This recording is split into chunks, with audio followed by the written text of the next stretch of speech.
Selamat sore, nama saya Rabia Salvi, saya dari kelas 10 IPS 2. Hari ini saya mau melakukan presentasi tentang penulisan laporan penelitian sosial. Di sini saya mau menjelaskan pengertiannya dulu. Laporan penelitian adalah tahap akhir proses penelitian di mana peneliti menuliskan dan menyampaikan hasil risetnya dalam bentuk karya ilmiah. Dan dalam pengertian ini ada empat yang dibedakan dari 4 bagian. Yang pertama, laporan riset yang ditulis untuk instansi tertentu. Kedua, laporan riset yang ditulis untuk memenuhi tugas sekolah atau kuliah seperti paper, skripsi, tesis, dan disertasi. Ketiga, laporan riset yang ditulis untuk jurnal akademik. Yang keempat, laporan riset yang ditulis untuk media populer seperti koran dan majalah.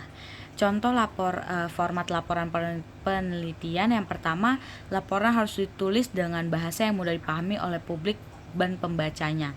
Laporan harus mencantumkan proses metode riset secara jelas sehingga pembaca dapat menguji hasil penelitian tersebut di kemudian hari jika menghendaki. Yang selanjutnya, sini saya menjelaskan tentang contoh penulisan laporan hasil penelitian. Yang pertama, di sini ada bagian-bagian yang harus kita isi dalam satu laporan tersebut, yaitu ada judul yang harus jelas dan mempresentasikan substansi laporan penelitian, ada daftar isi, kata pengantar, abstrak ini ulasan seperti ringkas. Jadi ini salah satu gambaran untuk bisa masuk ke bab selanjutnya atau masuk gambaran untuk suatu penelitian tersebut. Dan selanjutnya ada bab pendahuluan, yaitu latar belakang, rumusan masalah, tujuan penelitian, manfaat penelitian.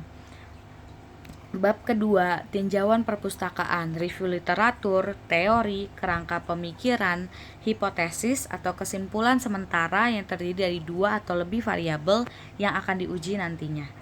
Bab ketiga, metodologi penelitian, metode penelitian, populasi atau sampel, contoh-contoh, siapa aja partisipan yang menjadi objek atau subjek penelitian.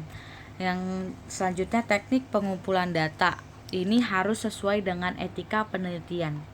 Yang selanjutnya, bab keempat, pembahasan, deskripsi hasil penelitian. Kita harus mendeskripsikan secara jelas apa yang mau kita teliti. Dan selanjutnya ada analisis data dan selanjutnya diskusi. Yang bab kelima, bab penutup, yang terakhir, yaitu kita harus memberikan kesimpulan, saran peneliti terkait topik yang dibahas dan rekomendasi jika itu diperlukan dalam suatu laporan penelitian tersebut. Dan yang terakhir, referensi atau daftar pusaka yang menjadi referensi. Referensi meliputi seluruh dokumen yang relevan. Yang terakhir, lampiran atau dokumen penting yang perlu diketahui pembaca. Dokumen diletakkan di bagian lampiran karena dianggap terlalu memakan tempat bila diletakkan di bagian isi atau bagian lain selain lampiran. Jadi ini salah satu cara atau contoh untuk melakukan penulisan laporan hasil penelitian sosial. Terima kasih, semoga penjelasan bisa bermanfaat. Mohon maaf jika salah kata. Terima kasih, selamat sore.